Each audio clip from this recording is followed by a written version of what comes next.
ಬಂಧುಗಳೇ, ನಮ್ಮಲ್ಲಿ ಯಾವಾಗಲೂ ಕೂಡ ವಿವಿಧತೆಯಲ್ಲಿ ಏಕತೆ. ನಮ್ಮ ಭಾರತದಲ್ಲಿ ನೋಡಿ, ಮುಸಲ್ಮಾನರು, ಹಿಂದೂಗಳು, ಕ್ರೈಸ್ತರು ನಾವೆಲ್ಲ ಒಟ್ಟೊಟ್ಟಿಗೆ ಇದ್ದೀವಿ. ಏನು ನಮ್ಮಲ್ಲಿ ಅಹಿಂಸಾ ಪರಮೋಧರ್ಮ ಅಂತ ನಮ್ಮ ಪುನೀತ್ ಅತ್ತಾವರವರು ಕೂಡ ಹೇಳಿದ್ರು. ಅದ್ರ ಮುಂದಿನ ಸೆಂಟೆನ್ಸ್ ನೀವು ಓದಬೇಕು, ಅವಾಗ ಗೊತ್ತಾಗುತ್ತೆ. ಅಹಿಂಸಾ ಪರಮೋಧರ್ಮ ಮುಂದಕ್ಕೆಲ್ಲ ರಕ್ಷಣೆ ಮಾಡಬೇಕಾದ್ರೆ ಸ್ವಂತ ಸಂದರ್ಭ ಬಂದಾಗ ಖಡ್ಗನು ಹಿಡಿಬೇಕು ಅಂತಲೂ ಇದೆ ಅದರಲ್ಲಿ. ಅದನ್ನು ಮರ್ತೇ ಬಿಡ್ತೀವಿ. ಎಲ್ಲ ಗಾಂಧೀಜಿ ಮಾತನ್ನು ಹೇಳ್ಕೊಂಡ್ಬಿಟ್ಟಿದಲ್ಲ, ಒಂದು ಕೆಪ್ಪೆಗೆ ಹೊಡೆದ್ರೆ ಇನ್ನೊಂದು ಕೆಪ್ಪೆ ತೋರಿಸು ಅಂತೇಳಿ. ಅದು ಜೀಸಸ್ ಕ್ರೈಸ್ಟ್ ಹೇಳಿದ್ದು. ಗಾಂಧೀಜಿ ಅದನ್ನೇ ಕಾಪಿ ಹೊಡ್ಕೊಂಡು ಹೇಳಿದ್ರು, ಅದನ್ನೇ ನಂಬ್ಕೊಂಡು ನಾವು ಕೂತ್ಕೊಂಡಿದ್ವಿ. Hands that serve are holier than the lips that pray ಅಂತ ಹೇಳ್ತಾರೆ. ಸೇವೆ ಮಾಡುವಂತ ಕೈಗಳಿದೆಯಲ್ಲ, ಅದು ಪ್ರಾರ್ಥಿಸುವಂತ ತುಟಿಗಳಿಗಿಂತ ಮೇಲು ಅಂತ ಸ್ವಾಮಿ ವಿವೇಕಾನಂದ ಅವರು ಹೇಳಿದ. ಅದನ್ನು ಕೂಡ ಮದರ್ ತೆರೇಸಾಗೆ ಕೊಟ್ಬಿಟ್ಟಿದೀವಿ. ನಾವು ಬೇರೆಯವರಿಂದ ಇನ್ಫ್ಲುಯೆನ್ಸ್ ಆಗುವಂತ ಜಾಸ್ತಿ. ನಮ್ಮ ಧರ್ಮದ ಬಗ್ಗೆ ಪ್ರೀತಿ, ಗೌರವ, ಆದರ, ಅಭಿಮಾನವನ್ನ ನಾವು ಇಟ್ಕೊಂಡಿದೀವಿ. ಇವತ್ತು ಒಬ್ಬರು ಮುಸಲ್ಮಾನ ರೋಡ್ನಲ್ಲಿ ಹೋಗ್ತಿರ್ಬೇಕಾರೆ ತಲೆ ಮೇಲೆ ಒಂದು ಟೋಪಿ ಹಾಕ್ಬೇಕಾರೆ ಯಾರಿಗೂ ಅಂಜಲ್ಲ, ನಾನು ಮುಸಲ್ಮಾನ ಅಂತ ಹೋಗ್ತಾರೆ. ಒಬ್ಬ ಕ್ರೈಸ್ತ ಕ್ರಾಸ್ ಹಾಕ್ಬೇಕಾದ್ರೆ ಅವನಿಗೆ ಯಾವ ಹಚ್ಚಿಕೇನಿಲ್ಲ. ನಮ್ಮಲ್ಲಿ ಏನಾದ್ರು ಒಂದ್ಸರಿ ತಿಲಕವನ್ನು ಇಟ್ಕೊಂಡಿತ್ತು ಅಂದ್ರೆ, ಕುಂಕುಮ ಇಟ್ಕೊಂಡಿತ್ತು ಅಂದ್ರೆ, ಹಳೆ ಓಬಿರಾಯನ್ ಕಾಲದವರು ಅಂತ ಭಾವಿಸ್ಬಿಡ್ತಾರೆ. ನಾವು ಮಾಡ್ರನ್ ಅಲ್ಲ ಅಂತ ನಮ್ಮೊಳಗಡೆ ಆ ಒಂದು ಅಭಿಮಾನ ಶೂನ್ಯತೆ ಅನ್ನೋದು, ಆ ಹಿಂಜರಿಕೆಯ ಸ್ವಭಾವ ಅನ್ನೋದು, ಆ ಸಬಾರ್ಡಿನೇಟ್ ಮೈಂಡ್ ಸೆಟ್ ಅನ್ನೋದು ಕ್ರೀಪಿಂಗ್ ಆಗೋಗ್ಬಿಟ್ಟಿದೆ. ಇದು ಇದ್ರಗಡೆಯಿಂದ ಹೊರಗಡೆ ಬರಬೇಕು.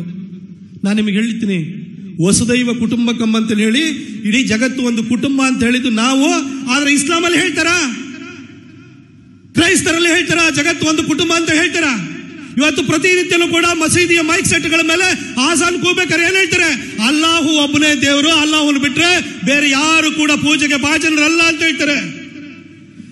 ಪ್ರತಿನಿತ್ಯನೂ ಕೂಡ ನಾವು ನಮ್ಮ ಮಕ್ಕಳು ಹುಟ್ಟಿದಾಗ ಶಾಲೆ ಕಳಿಸ್ತೀವಿ, ವಿಜ್ಞಾನ ಕಳಿಸ್ತೀವಿ, ಗಣಿತ ಕಳಿಸ್ತೀವಿ ನಾವು.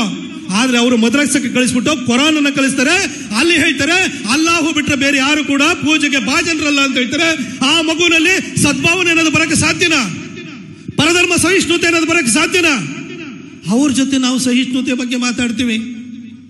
ನಿಮಗೆ ಗೊತ್ತಾ, ಈ ದೇಶದಲ್ಲಿ ಗ್ರೇಟೆಸ್ಟ್ ಥಿಂಕರ್ ಲಾಸ್ಟ್ 120th ಸೆಂಚುರಿನಲ್ಲಿ ಬಂದಂತ ಗ್ರೇಟೆಸ್ಟ್ ಥಿಂಕರ್ ಯಾರಪ್ಪ ಅಂತ ನಿಮ್ಮನ್ನು ಕೇಳಿದ್ರೆ ನಿಮ್ಮಲ್ಲಿ ಎಷ್ಟೋ ಜನಕ್ಕೆ ಆನ್ಸರ್ ಮಾಡ್ಲಿಕ್ಕೆ ಆಗಲ್ಲ. ಸ್ವಾಮಿ ವಿವೇಕಾನಂದರು 1863 ಹುಟ್ಟಿದ್ದು, 1902 ತೀರ್ಕೊಂಡರು. ಅವನ್ನ 19ನೇ ಶತಮಾನಕ್ಕೆ ತೆಗೆದುಕೊಂಡ್ರೆ 20ನೇ ಶತಮಾನದಲ್ಲಿ ಹುಟ್ಟಿದಂತಹ ಗ್ರೇಟೆಸ್ಟ್ ಥಿಂಕರ್ ಯಾರು ಅಂತ ಹೇಳಿದ್ರೆ ಅದು ಬಾಬಾ ಸಾಹೇಬ್ ಅಂಬೇಡ್ಕರ್. ಆದ್ರೆ ನಿಮಗೆ ಗೊತ್ತಿದೆಯಾ ಬಾಬಾ ಸಾಹೇಬ್ ಅಂಬೇಡ್ಕರ್ ಬಗ್ಗೆ? ಅಂಬೇಡ್ಕರ್ ಅಂದ್ರೆ ಬರೀ ರಿಸರ್ವೇಶನ್ ಅಂತ ಹೇಳ್ತೀರಿ. ಅಂಬೇಡ್ಕರ್ ಅವ್ರದ್ದು ಥಾಟ್ಸ್ ಆನ್ ಪಾಕಿಸ್ತಾನ್ ಓದಿ ಅದನ್ನೇ ಪಾರ್ಟಿಷನ್ ಆಫ್ ಇಂಡಿಯಾ ಅಂತ ಹೇಳಿ ಅದಕ್ಕೆ ರೀನೇಮ್ ಕೂಡ ಮಾಡ್ತಾರೆ. 1942 ಬರೆದಿದ್ದಾರೆ. ಅವ್ರು ಹೇಳ್ತಾರೆ, when Muslim speaks about universal brotherhood, it is not universal brotherhood, it is Islamic brotherhood ಅಂತ ಹೇಳ್ತಾರೆ. The benefits are limited to Islamic community ಅಂತ ಹೇಳ್ತಾರೆ. ಮುಸಲ್ಮಾನರು ಏನು ವಿಶ್ವ ಭ್ರಾತೃತ್ವದ ಬಗ್ಗೆ ಮಾತನಾಡಿದ್ರೆ ಅದು ಜಾಗತಿಕ ವಿಶ್ವ ಭ್ರಾತೃತ್ವ ಅಲ್ವಾ, ಅದು ಮುಸಲ್ಮಾನರಿಗೆ ಸೀಮಿತವಾಗಿರುವಂತಹ ಭ್ರಾತೃತ್ವ. ಅವ್ರ ಜೊತೆ ನಾವು ಒಟ್ಟಿಗೆ ಬದುಕಕ್ಕಾಗಲ್ಲ. ಎಲ್ಲಾ ಪ್ರಯೋಗಗಳು ಫೇಲ್ಯೂರ್ ಆಗಿದೆ. ಸ್ವಾತಂತ್ರ್ಯ ಬರುವಂತ ಸಂದರ್ಭದಲ್ಲಿ ಪಾಪ್ಯುಲೇಷನ್ ಎಕ್ಸ್ಚೇಂಜ್ಗೆ ಮಾಡಿ ಅವ್ರಿಗೆ ದೇಶವನ್ನು ತುಂಡರಿಸಿ ಕೊಡಬೇಕಾದ್ರೆ ಅವ್ರನ್ನ ಪಾಕಿಸ್ತಾನಕ್ಕೆ ಕಳಿಸ್ಬಿಡಿ, ಅವ್ರ ಜೊತೆ ಒಟ್ಟಿಗೆ ಸದ್ಭಾವನೆಯಿಂದ ಬದುಕಕ್ಕಾಗಲ್ಲ ಅಂತ ಅಂಬೇಡ್ಕರ್ ಹೇಳಿದ್ರು. ಈ ಮಾತನ್ನ ಯಾವ ಗಾಂಧಿನೂ ಹೇಳಲಿಲ್ಲ, ಯಾರು ಹೇಳಲಿಲ್ಲ. ಆದ್ರೆ ನಮಗೆ ಗೊತ್ತಿದೆಯಾ ಇವತ್ತು ಅಂಬೇಡ್ಕರ್ ಯೋಚನೆ ಬಗ್ಗೆ? ನಮಗೇನೋ ಗೊತ್ತು, ಅಂಬೇಡ್ಕರ್ ಬಗ್ಗೆ ಎಲ್ಲಾ ಪುರೋತವಾಗಿ ಕೋಟ್ ಮಾಡ್ತಿರ್ತಾರೆ. ಆದ್ರೆ ಅಂಬೇಡ್ಕರ್ ಇಂತಹ ಒಂದು ಸಾರ್ವಕಾಲಿಕ ಸತ್ಯವನ್ನ ಹೇಳಿದ್ರು. ಆದ್ರೆ ಯಾರಿಗೂ ಕೂಡ ಭಾರತೀಯರಿಗೆ ಅರ್ಥ ಆಗ್ಲಿಲ್ಲ. ಇವತ್ತು ಕೂಡ ಶಾಂತಿ ಸದ್ಭಾವನೆಯ ವಿಚಾರವನ್ನ ನಮಗಷ್ಟೇ ಬೋಧಿಸ್ತಾರೆ. ನೀವು ಯೋಚನೆ ಮಾಡಿ, ಜಗತ್ತಿನಲ್ಲಿ ಏನಂತ ಗ್ರೇಟೆಸ್ಟ್ ಸಿವಿಲೈಸೇಷನ್ಗಳಂತ ಏನಿತ್ತು? ಗ್ರೀಕ್ ಸಿವಿಲೈಸೇಷನ್ ಇತ್ತು, ರೋಮನ್ ಸಿವಿಲೈಸೇಷನ್ ಇತ್ತು. ಗ್ರೀಕ್ ಸಿವಿಲೈಸೇಷನ್, ರೋಮನ್ ಸಿವಿಲೈಸೇಷನ್ ಒಂದು 20 ವರ್ಷಗಳಲ್ಲಿ ನುಂಗಿ ನೀರು ಕುಡಿದಿದ್ದು ಯಾವುದು? ಕ್ರಿಶ್ಚಿಯಾನಿಟಿ. ಬ್ಯಾಬಿಲೋನಿಯನ್ ಸಿವಿಲೈಸೇಷನ್ ಅಂತ ಹೇಳ್ತೀವಿ, ಪರ್ಷಿಯನ್ ಸಿವಿಲೈಸೇಷನ್ ಅಂತ ಹೇಳ್ತೀವಿ. ಅದನ್ನು 15-20 ವರ್ಷದಲ್ಲಿ ನುಂಗಿ ನೀರು ಕುಡಿದಿದ್ದು ಯಾರು? ಇಸ್ಲಾಂ. ಇವತ್ತು ಕೂಡ ಇರಾನ್ ಅಂತಂದ್ರೆ ಇವತ್ತು ಗ್ರೇಟ್ ಮೂವಿಗಳನ್ನ ಪ್ರೊಡ್ಯೂಸ್ ಮಾಡ್ತಾರೆ, ಗ್ರೇಟ್ ಹಿಸ್ಟ್ರಿ ಇದೆ. ಅಂತಹ ಪರ್ಷಿಯನ್ ಸಿವಿಲೈಸೇಷನ್ ಉಳಿಸಲಿಲ್ಲ, ಬ್ಯಾಬಿಲೋನಿಯನ್ ಸಿವಿಲೈಸೇಷನ್ ಉಳಿಸಲಿಲ್ಲ. ಆದ್ರೆ ಈ ಇಸ್ಲಾಂ ಮತ್ತು ಕ್ರಿಶ್ಚಿಯಾನಿಟಿ ಎರಡೂ ಕೂಡ ಸುಮಾರು 900 ವರ್ಷಗಳ ಕಾಲ ಭಾರತದ ಮೇಲೆ ಸತತವಾಗಿ ಆಕ್ರಮಣ ಮಾಡಿದ್ರು. ಆ ಆನ್ಸ್ಲಾಟ್ ನಡುವೆನೂ ಕೂಡ ಇವತ್ತು ಹೆಚ್ಚು ಕಡಿಮೆ 79-80% ಹಿಂದೂಗಳಿದ್ರೆ ಅದು ಹಿಂದೂ ರೆಸಿಲಿಯನ್ಸ್ ಕಾರಣ. ಅದು ಆಯಾ ಕಾಲದಲ್ಲಿ ಹುಟ್ಟಿ ಬೆಳೆದಂತರು, ಅದು ಬಸವಣ್ಣನ ಹುಟ್ಟಿರುವಂತದ್ದು ಇರ್ಬೋದು, ಶಂಕರಾಚಾರ್ಯರು ಹುಟ್ಟಿರುವಂತರು ಇರ್ಬೋದು, ಈ ಧರ್ಮವನ್ನು ಉಳಿಸಿಕೊಡುವಂತ ಕೆಲಸವನ್ನು ಮಾಡಿದರೆ ವಿವೇಕಾನಂದರಂತವ್ರು ಬಂದು ಜಾಗೃತಿಯನ್ನು ಮೂಡಿಸಿದರೆ ಇವತ್ತು ನಾವು ಉಳಿಸ್ಕೊಂಡಿದೀವಿ. ಆದರೆ ಇವತ್ತು ಹೋಗ್ತಾ ಇರುವ ರೀತಿಯನ್ನು ನೋಡಿದ್ರೆ ಎಷ್ಟು ಬೇಗ ನಾವು ಕರೆಗೆ ಹೋಗ್ತೀವೋ ಅನ್ನೋ ಒಂದು ಪರಿಸ್ಥಿತಿ ನಿರ್ಮಾಣ ಆಗಿದೆ.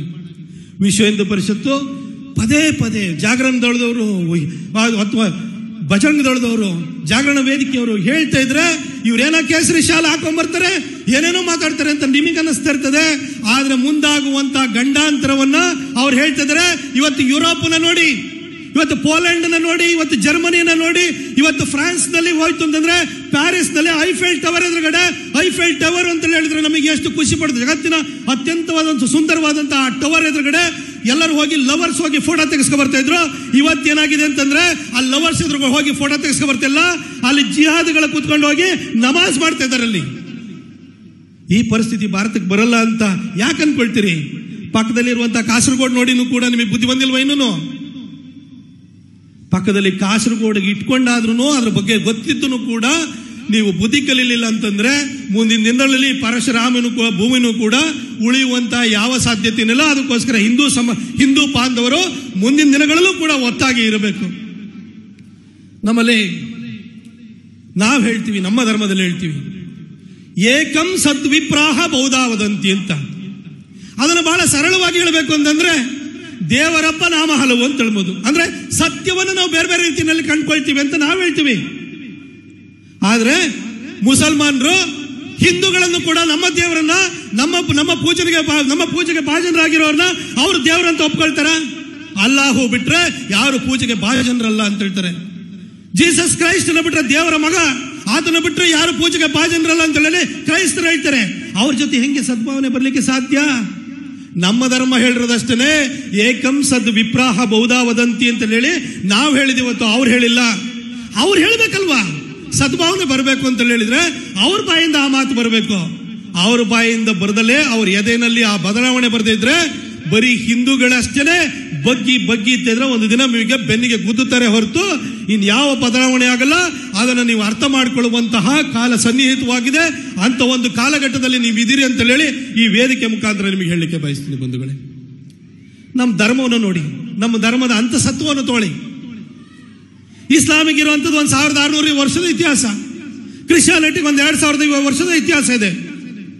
ಇಸ್ಲಾಂ ಇರ್ಬೋದು, ಕ್ರಿಶ್ಚಿಯಾನಿಟಿ ಇರ್ಬೋದು, ಯಾವುದೇ ಅಬ್ರಹಾಮಿಕ್ ರಿಲಿಜನ್ ಅಂತ ಇದೆಯಲ್ಲ, ಅಬ್ರಹಾಮಿಕ್ ರಿಲಿಜನ್ ಅಲ್ಲಿ ಈ ಭೂಮಿಯನ್ನು ಏನಂತ ಹೇಳ್ತಾರೆ? ಈ ಭೂಮಿ ಸೂರ್ಯನ ಸುತ್ತನೋ ಅಥವಾ ಸೂರ್ಯ ಭೂಮಿ ಸುತ್ತನ? ಅಬ್ರಹಾಮಿಕ್ ರಿಲಿಜನ್ ಏನಂತ ಹೇಳುತ್ತೆ? ಸೂರ್ಯ ಭೂಮಿ ಸುತ್ತನಂತೆ. ಭೂಮಿ ಸ್ಟ್ಯಾಟಿಕ್ ಆಗಿದೆ ಅಂತೆ, ಅದು ನಿಂತಲ್ಲೇ ನಿಂತು ಬಿಟ್ಟಿದೆಯಂತೆ, ಚಪ್ಪಟೆ ಆಗಿದೆಯಂತೆ, ಫ್ಲಾಟ್ ಆಗಿದೆಯಂತೆ. ಆ ಧರ್ಮ ಹೇಳುತ್ತೆ. ಆದ್ರೆ ನಮ್ಮ ಧರ್ಮ ಹೇಳುತ್ತೆ ಇದನ್ನು ಭೂಗೋಳ ಅಂತ ಹೇಳ್ತಾರೆ. ಭೂಗೋಳ ಅಂತ ಹೇಳಿದಿಲ್ಲ, ನಮ್ಮ ಧರ್ಮ ಸಹಸ್ರಾರು ವರ್ಷಗಳ ಹಿಂದೆ ಭೂಮಿ ಗೋಳಾಕಾರವಾಗಿದೆ ಅಂತ ಹೇಳ್ತು. ನಮ್ಮಲ್ಲಿ ಇವತ್ತು ಕೂಡ ನವಗ್ರಹ ಪೂಜೆ ಮಾಡ್ತೀವಿ. ಗ್ರಹಗಳು ಎಷ್ಟಿದಾವೆ? 9 ಗ್ರಹ ಇದಾವೆ ಅಂತ ಹೇಳಿ ಬೇರೆಯವ್ರಿಗೆ ಗೊತ್ತಾಗಬೇಕಾದ್ರೆ ಈಗ ಒಂದು 200-300 ವರ್ಷ ಬೇಕಾಯ್ತು ಹಿಂದೆ. ಆದ್ರೆ ಸಾವಿರಾರು ವರ್ಷಗಳ ಹಿಂದೆ 9 ಗ್ರಹಗಳಿದೆ ಅಂತ ಹೇಳ್ಬಿಟ್ಟು ನಮ್ಮ ಧರ್ಮ ಯಾವತ್ತೂ ಹೇಳಿತ್ತು. ಇದ್ರ ಬಗ್ಗೆ ನಾವು ಅಭಿಮಾನ ಇಟ್ಕೊಳ್ಬೇಕು ಬೇಡವಾ? ಜಗತ್ತಿಗೆ ಝೀರೋದ ವ್ಯಾಲ್ಯೂನ ಕೊಟ್ಟಂತವ್ರು ನಾವು. ಇವತ್ತು ಖಗೋಳ ಏನು ವಿಜ್ಞಾನ ಇದೆಯಲ್ಲ, ಖಗೋಳ ವಿಜ್ಞಾನದ ಬಗ್ಗೆ ಹೇಳಿದಂತವ್ರು ನಾವು. ಇದ್ರ ಬಗ್ಗೆ ನಮ್ಮ ಮಕ್ಕಳಿಗೆ ಯಾವ ತರ ಹೇಳ್ತೀವ? ಇಲ್ಲ. ಯಾವುದೋ ಹೋಗ್ಬಿಟ್ಟು ಕ್ರಿಶ್ಚಿಯನ್ ಕಾನ್ವೆಂಟ್ ಅಲ್ಲಿ ಹೋಗಿ ಜಿಂಗಲ್ಸ್ ನಾವು ಅಲ್ಲಿನ ಪದ್ಯಗಳನ್ನ ಕೇಳ್ಕೊಂಡು ಬಂದು ಮಕ್ಕಳ ಮನೆಯಲ್ಲಿ ಅದನ್ನೇ ಹಾಡ್ತು ಅಂದ್ರೆ ಬಹಳ ಪುಳಕಿತರಾಗ್ಬಿಡ್ತೀವಿ ನಾವು. ಆದ್ರೆ ನಮ್ಮ ಮಕ್ಕಳಿಗೆ ನಮ್ಮ ಧರ್ಮದ ಬಗ್ಗೆ, ಹಿಂದುತ್ವದ ಏನು ಅದ್ರ ಅಂತಸತ್ವದ ಬಗ್ಗೆ, ಇಂಡಿಯನ್ ಈಥೋಸ್ ಬಗ್ಗೆ ನಾವು ಯಾವತ್ತಾದ್ರೂ ಹೇಳ್ಕೊಟ್ಟಿದೀವ? ಅದ್ರ ಬಗ್ಗೆ ಯಾವತ್ತಾರ ನಾವು ಹೆಮ್ಮೆಯಿಂದ ಇಟ್ಕೊಂಡಿದೀವ? ಇದನ್ನ ಈ ಹೆಮ್ಮೆಯನ್ನು ಬೆಳೆಸ್ಕೊಳ್ಬೇಕಾದಂತಹ ನಮ್ಮ ಮಕ್ಕಳಲ್ಲೂ ಅದನ್ನು ಇನ್ಕಲ್ಕೇಟ್ ಮಾಡುವಂತಹ ಒಂದು ವಾತಾವರಣದಲ್ಲಿ ನಾವಿದ್ದೀವಿ. ದಯವಿಟ್ಟು ಆ ಕೆಲಸವನ್ನು ಮುಂದಿನ ದಿನಗಳಲ್ಲಿ ನೀವೆಲ್ಲ ಮಾಡಬೇಕು. ಇಲ್ಲ ಅಂತಂದ್ರೆ ಎಲ್ಲೂ ಕೂಡ ನಿಮಗೆ ಉಳಿಗಾಲಿಲ್ಲ. ಭಾರತದಲ್ಲಿ ಪ್ರಾಬ್ಲಮ್ ಇದೆ. ನಾವು ಯುರೋಪಿಗೆ ಹೋಗ್ತೀನಿ ಅಂತ ಹೇಳಿದ್ರೆ ಯುರೋಪಿನಲ್ಲಿ ಆಗ್ಲಿ ಕ್ರೂಸೈಡ್ ನಂತರ, ಅವಾಗ ಕ್ರೂಸೈಡ್ ಯಾಕೆ ಸ್ಟಾರ್ಟ್ ಆಯ್ತು ಗೊತ್ತಾ? 13ನೇ ಶತಮಾನ 13ನೇ ಶತಮಾನದಲ್ಲಿ ಇಸ್ಲಾಂ ಅನ್ನೋದು ಯುರೋಪಿಗೆ ಬರಬಾರ್ದು ಅಂತ ಹೇಳಿ ಪೋಪ್ ಮುಂದೆ ನಿಂತ್ಕೊಂಡು, ಆಗ ಪೋಪ್ ಆಗಿರುವಂತವ್ರು ಮುಂದೆ ನಿಂತ್ಕೊಂಡು ಇಸ್ಲಾಮನ್ನು ತಡೆದಕ್ಕೋಸ್ಕರವಾಗಿ ಕ್ರೂಸೈಡ್ ಸ್ಟಾರ್ಟ್ ಮಾಡಿರೋ. ಆದ್ರೆ ಇವತ್ತು ಇಲ್ಲಿಗಲ್ ಇಮಿಗ್ರೇಷನ್ ಇರ್ಬೋದು, ಇಮಿಗ್ರೇಷನ್ ಪಾಲಿಸಿಯಿಂದಾಗಿ ಇವತ್ತು ಯುರೋಪ್ ಹೆಂಗಾಗಿದೆ ಅಂತಂದ್ರೆ ಇಸ್ಲಾಮೀಕರಣ, ಎಂಟೈರ್ ಯುರೋಪ್ ಇಸ್ಲಾಮೀಕರಣ ಆಗ್ತಿದೆ. ಇವತ್ತು ಅಲ್ಲಿ ಸಮಸ್ಯೆ ಪ್ರಾರಂಭ ಆಗಿದೆ. ಇವತ್ತು ಅಲ್ಲಿ ಎಲ್ಲ ದೇಶಗಳಲ್ಲೂ ಕೂಡ ರೈಟಿಸ್ಟ್ ಐಡಿಯಾಲಜಿ ಅನ್ನೋದು ಹುಡ್ತಾ ಇದೆ, ಉಳಿಸ್ಕೊಳ್ಬೇಕು ಅನ್ನೋ ಭಾವನೆ ಬರ್ತಾ ಇದೆ. ನೀವು ಭಾರತದಿಂದ ಬೇರೆ ಕಡೆ ಪಲಾಯನ ಮಾಡೋಣ ಅಂತಂದ್ರೆ ಅಲ್ಲೂ ಅದೇ ಪರಿಸ್ಥಿತಿ ಇದೆ. ಅದೇ ರೀತಿ ನೀವು ಅಮೆರಿಕ ಕಡೆ ಹೋಗಿ ನೋಡ್ಬೇಕು ಅಂತ ಹೇಳಿದ್ರೆ ಅಲ್ಲಿನೂ ಪರಿಸ್ಥಿತಿನೂ ಹಾಳಾಗಿ ಹೋಗ್ತಾ ಇದೆ. ಲಂಡನ್ ಮೊನ್ನೆ ನಾನು ಒಬ್ರು ಲಂಡನ್ ಅವ್ರು ಸಿಕ್ಕಿದ್ರು ನನಗೆ. ಅವರು ನನ್ನನ್ನು ಎಲ್ಲಿ ಅಂತ ಕೇಳಿದ್ರೆ ನಾನು ಇಂಡಿಯಾ ಅಂತ ಹೇಳಿದೆ. ಅದ್ಯಾವುದೋ ಒಂದು ಜಾಗದಲ್ಲಿ ಸಿಕ್ಕಿದ್ರು. ಅವ್ರಿಗೆ ಆನಂತರ ಹೇಳಿದೆ, you are our former rulers ಅಂದೆ, ನೀವು ಮೊದಲು ನಮ್ಮನ್ನು ಆಳ್ತಾ ಇದ್ರಿ ಅಂತ ಹೇಳಿದೆ. But now you are ruled by Pakistani jihadis. ಆಯ್ತಾ, ಇದು ಕರ್ಮ ನಿಮಗೆ ವಾಪಸ್ ಇದು ನಿಮಗೆ ಹಿಟ್ ಮಾಡ್ತಾ ಇದೆ ಅಂತ ಹೇಳಿದೆ. ಅನ್ಫಾರ್ಚುನೇಟ್ಲಿ ಅದು ಹೌದು ಅಂತ ಹೇಳಿದ್ರು. ಇವತ್ತು ಲಂಡನ್ ಅಲ್ಲಿ ಹೋಯ್ತು ಅಂತಂದ್ರೆ ಲಂಡನ್ ಮೇಯರ್ ಒಬ್ಬ ಪಾಕಿಸ್ತಾನಿ. ಲಂಡನ್ ನಲ್ಲಿ ಬೀದಿನಲ್ಲಿ ಗಲಾಟೆ ಆಗುತ್ತೆ. ಅಂತಹ ಪರಿಸ್ಥಿತಿ ನಮ್ಮ ದಕ್ಷಿಣ ಕನ್ನಡದಲ್ಲೂ ಇದೆ. ಇಲ್ಲಿ ನೀವು ನಾನು ಬಂಟ ಅಂತಲೋ, ನಾ ಬ್ರಾಹ್ಮಣ ಅಂತಲೋ, ನಾ ಹವ್ಯಕ ಅಂತಲೋ, ಅಥವಾ ನಾನೇನೋ ಗೌಡ ಅಂತಲೋ, ಪೂಜಾರಿ ಅಂತಲೋ ನೀವು ಹೊಡೆದಾಡ್ಕೊಂಡಿರ್ತೀರಾ. ನೀವೆಲ್ಲ ಹಿಂದೂ ಸಮಾಜವಾಗಿ ಒಗ್ಗಟ್ಟಾಗಿ ನೀವಿರ್ತೀರೋ. ಮೊನ್ನೆ ಯೋಗಿ ಆದಿತ್ಯನಾಥ್ ಅದೇ ಹೇಳಿದ್ರು, ನಾವು ಒಗ್ಗಟ್ಟಾಗಿದ್ರೆ ಅಲ್ಲಿ ನಮ್ಮ ಉಳಿವಿದೆ. ಅದನ್ನೇ RSS ಹೇಳಿದ್ದು, ನಾವು ಹಿಂದೂ, ನಾವು ಬಂಧು, ನಾವು ಒಂದು, ಹೀಗೆ ನಾವು ಒಟ್ಟಾಗಿದ್ರೆ ಮಾತ್ರನೇ ಹಿಂದೂ ಸಮಾಜ ಉಳಿಯೋಕೆ ಸಾಧ್ಯ. ಅದನ್ನೇ ನಾನು ಮತ್ತೊಂದು ಸಾರಿ ನಿಮಗೆ ನೆನಪು ಮಾಡಿಕೊಳ್ಳಿಕ್ಕೆ ಇಲ್ಲಿ ಬಂದಿದ್ದೀನಿ ಬಂಧುಗಳೇ. ಇನ್ನು ವಿವಿಧತೆಯಲ್ಲಿ ಏಕತೆ ಅಂತಲೇ ಪ್ರಾರಂಭದಲ್ಲಿ ಒಂದು ಪ್ರಸ್ತಾಪವನ್ನು ಮಾಡಿದೆ. ನಾನು ರ್ಯಾಂಡಮ್ ಆಗಿ ಒಂದಷ್ಟು ವಿಚಾರಗಳನ್ನ ನಿಮ್ಮ ತಲೆಗೆ ಹಾಕ್ತಿದ್ದೀನಿ ಅಷ್ಟೇ. ವಿವಿಧತೆಯಲ್ಲಿ ಏಕತೆ, ಯಾವ ಧರ್ಮದಲ್ಲಿ ವಿವಿಧತೆಯಲ್ಲಿ ಏಕತೆ ಇದೆ ಹೇಳಿ? ವಿವಿಧತೆಯಲ್ಲಿ ಏಕತೆ, ಯುನಿಟಿ ಇನ್ ಡೈವರ್ಸಿಟಿ ಇರೋದು ಬರೀ ಭಾರತದಲ್ಲಿ, ಅದು ಹಿಂದೂ ಸಮಾಜದಲ್ಲಿ ಮಾತ್ರ. ಇನ್ನು 2 ದಿನದ ನಂತರ ಮಂಗಳ ಗೌರಿ ವ್ರತ ಮಾಡ್ತೀರಿ ನೀವು. ಮಂಗಳ ಗೌರಿ ವ್ರತನ ಇಲ್ಲಿರುವಂತ ಯಾರು ಹುಡುಗರು ಮಾಡಲ್ಲ, ಹಿರಿಯರು ಮಾಡಲ್ಲ, ಮನೆಯಲ್ಲಿರುವಂತ ಹೆಣ್ಮಕ್ಳು ನೀವು ಮಾಡ್ತೀರಿ ಮಂಗಳ ಗೌರಿ ವ್ರತವನ್ನ. ಮರುದಿನ ಗಣೇಶ ಚತುರ್ಥಿ ಬರುತ್ತೆ, ಮನೆಯಲ್ಲಿರುವಂತಹ ಗಂಡಸರು ಮಾಡ್ತಾರೆ ಗಣೇಶ ಚತುರ್ಥಿಯನ್ನ. ಇದು ನಮ್ಮಲ್ಲಿರುವಂತ ಯುನಿಟಿ ಇನ್ ಡೈವರ್ಸಿಟಿ. ಹೆಣ್ಣು ಮಕ್ಕಳು ಮಂಗಳ ಗೌರಿ ವ್ರತವನ್ನು ಮಾಡಿದ್ರೆ ಗಣೇಶ ಚತುರ್ಥಿಯನ್ನ ಮನೆಯಲ್ಲಿರುವಂತಹ ಗಂಡಸರು ಮಾಡ್ತಾರೆ. ನಮ್ಮಲ್ಲಿ ಇವತ್ತು ಈಗ ಮೊನ್ನೆ ಕೈಲ್ ಪೋದಿತ್ತು ನಮ್ದು ಕೊಡಗಿನಲ್ಲಿ. ಪುತ್ತರಿ ಅಂತೀವಿ, ಹುತ್ತರಿ ಅಂತೀವಿ, ಬಿಹು ಅಂತೀವಿ, ಬೈಸಾಖಿ ಅಂತೀವಿ, ವೈಸಾಖಿ ಅಂತೀವಿ, ಮಕರ ಸಂಕ್ರಾಂತಿ ಹೇಳ್ತೀವಿ, ಓಣಂ ಅಂತ ಹೇಳ್ತೀವಿ.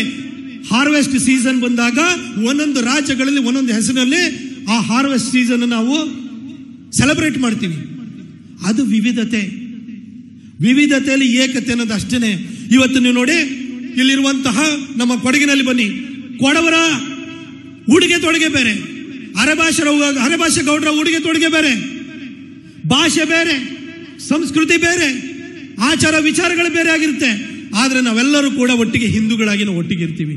ಇದು ಯುನಿಟಿ ಅಂಡ್ ಡೈವರ್ಸಿಟಿ. ಆದ್ರೆ ಇಸ್ಲಾಂ ಮತ್ತು ಕ್ರಿಶ್ಚಿಯಾನಿಟಿ ನೋಡಿ, ಯಾರೋ ಮೆಕ್ಕಾ ಮದೀನದಲ್ಲಿ ಇರುವಂತಹ ಮುಸಲ್ಮಾನ್ ನೋಡಿ, ತಲೆ ಮೇಲೆ ಆತನು ಟೋಪಿ ಹಾಕಿರ್ತಾನೆ, ಕುರ್ಚಲು ಗೆಡ್ಡ ಬಿಟ್ಕೊಂಡಿರ್ತಾನೆ. ಆತನು ಪ್ರೇಯರ್ ಮಾಡುವಂತ ರೀತಿ ಇರ್ಬೋದು, ಉಡುಗೆ ತೊಡುಗೆ ರೀತಿ ಇರ್ಬೋದು, ಎಲ್ಲ ಒಂದೇ ತರ ಇರುತ್ತೆ. ಬೆತ್ಲೆಹೇಮಿನ ಕ್ರಿಶ್ಚಿಯನ್ ಇರ್ಬೋದು, ಅಥವಾ ರೋಮ್ ವ್ಯಾಟಿಕನ್ ಕ್ರಿಶ್ಚಿಯನ್ ಇರ್ಬೋದು, ಅವರ ಆಚಾರ ವಿಚಾರ ಒಂದೇ ತರ ಇರುತ್ತೆ. ಅವ್ರದ್ದು unity in uniformity, unity in diversity ಅಲ್ಲ. ಎಲ್ಲರೂ ಒಂದೇ ತರ ಇರ್ತಾರೆ, ಪ್ರಾರ್ಥನೆ ಮಾಡುವ ರೀತಿ ಒಂದೇ ಆಗಿರುತ್ತೆ. ಆದ್ರೆ ನಮ್ಮಲ್ಲಿ ಪ್ರಾರ್ಥನೆ, ಆಚಾರ ವಿಚಾರ ಎಲ್ಲವೂ ಕೂಡ ಬೇರೆ ಬೇರೆ ಆಗಿರುತ್ತೆ. ಆದ್ರೂ ನಾವು ಹಿಂದೂಗಳಾಗಿ ಒಂದಾಗಿ ಒಂದು ಸಂಸ್ಕೃತಿಗೆ ಸೇರಿದವರಾಗಿರ್ತಾರೆ. ನಾವು ವಿಷ್ಣುವನ್ನು ನಂಬೋರಿದ್ದೀವಿ, ಶಿವನನ್ನು ನಂಬೋರಿದ್ದೀವಿ, ಊರಿನಲ್ಲಿರುವಂತಹ ಅಣ್ಣಮ್ಮ ದೇವಿ ನಂಬಿರೋರಿದ್ದಾರೆ, ನಮಗೆ ಬಿಸಿಲು ಮಾರಮ್ಮನ್ನು ಕೂಡ ನಂಬುವಂತವ್ರು ಇದ್ದಾರೆ, ಎಲ್ಲರೂ ನಂಬುವಂತವ್ರು ಇದ್ದೀವಿ. ಆದ್ರೂ ನಮ್ಮಲ್ಲಿ ಆ ಯುನಿಟಿ ಅನ್ನೋದು ಡೈವರ್ಸಿಟಿಯಲ್ಲಿದೆ, ಆದ್ರೆ ಅವರಲ್ಲಿಲ್ಲ. ಹಾಗಾಗಿಯೇ ಅವರ ಸಂಖ್ಯಾ ವೃದ್ಧಿಯಲ್ಲಿ ನಂಬಿಕೆಯನ್ನಿಟ್ಟಿದ್ದಾರೆ. ಇವತ್ತು ಅವರ ಸಂಖ್ಯೆಯನ್ನು ಹೆಚ್ಚಳ ಮಾಡುವಂಥದ್ರೊಳಗಡೆ ಅವರು ಮಗ್ನರಾಗಿದ್ದಾರೆ. ಅವರ ಸಂಖ್ಯಾ ಒಂದು ಜನಸ್ಫೋಟ ಅಂತ ಏನಿದೆಯಲ್ಲ, ಮುಂದೊಂದು ದಿನ ಆ ಜನಸ್ಫೋಟದ ಏನು ಹೊಡೆತವನ್ನ ತಡ್ಕೊಳ್ಳುವಂತ ಶಕ್ತಿ ಈ ಹಿಂದೂ ಸಮಾಜ ವಿಘಟಿತವಾಗಿದ್ರೆ ಇರುತ್ತಾ? ಅದನ್ನು ಯೋಚನೆಯನ್ನು ಮಾಡಿ ಬಂಧುಗಳೇ. ಅದಕ್ಕೋಸ್ಕರನೇ ವಿಶ್ವ ಹಿಂದೂ ಪರಿಷತ್ತು ಹಿಂದೂಗಳನ್ನ ಒಂದು ಮಾಡಲಿಕ್ಕೆ, ಹಿಂದೂಗಳಲ್ಲಿ ಏಕತೆಯ ಭಾವನೆಯನ್ನು ಮೂಡಿಸೋದಕ್ಕೋಸ್ಕರ ಜನ್ಮ ತಳೆದಿದೆ. ಅದರ ಅಂಗವಾಗಿ ಇವತ್ತು ನಮ್ಮ ಸುಳ್ಯದಲ್ಲೂ ಕೂಡ ಒಂದು ಒಳ್ಳೆ ಕಾರ್ಯಕ್ರಮವನ್ನು ಆಯೋಜನೆಯನ್ನು ಮಾಡಿದಿರಿ. ಇಂಥದ್ದು ಕಾರ್ಯಕ್ರಮ ಊರೂರಲ್ಲಿ ಆಗಬೇಕು, ಪ್ರತಿ ಭಾಗದಲ್ಲೂ ನಡಿಬೇಕು. ದಕ್ಷಿಣ ಕನ್ನಡದಲ್ಲಿ ಈ ರೀತಿ ವಿಶ್ವ ಹಿಂದೂ ಪರಿಷತ್ತು, ಬಜರಂಗ ದಳ, ಜಾಗರಣ ವೇದಿಕೆ, RSS ನ ವಿವಿಧ ಅಂಗ ಸಂಸ್ಥೆಗಳು ಯಾವ ರೀತಿ ಪ್ರಬಲವಾಗಿ ಕೆಲಸ ಮಾಡ್ತಾ ಇದೆಯೇ, ಅಂತ ರೀತಿಯಲ್ಲಿ ಘಟ್ಟದ ಮೇಲ್ಗಡೆನೂ ಕೂಡ ಅಷ್ಟೇ ಪ್ರಬಲವಾಗಿ ಬೆಳೆದ್ರಷ್ಟೇ ಈ ಹಿಂದೂ ಸಮಾಜ ಉಳಿಲಿಕ್ಕೆ ಸಾಧ್ಯ. ಅದಕ್ಕೋಸ್ಕರ ನಿಮ್ಮಂತವರ ಸಹಕಾರವನ್ನ ನಾನು ಮುಂದಿನ ದಿನಗಳಲ್ಲೂ ಕೂಡ ನಾನು ಕೇಳ್ಕೊಳ್ತೀನಿ. ನಾನು ಪುನೀತ್ ಅತ್ತ ಅವರು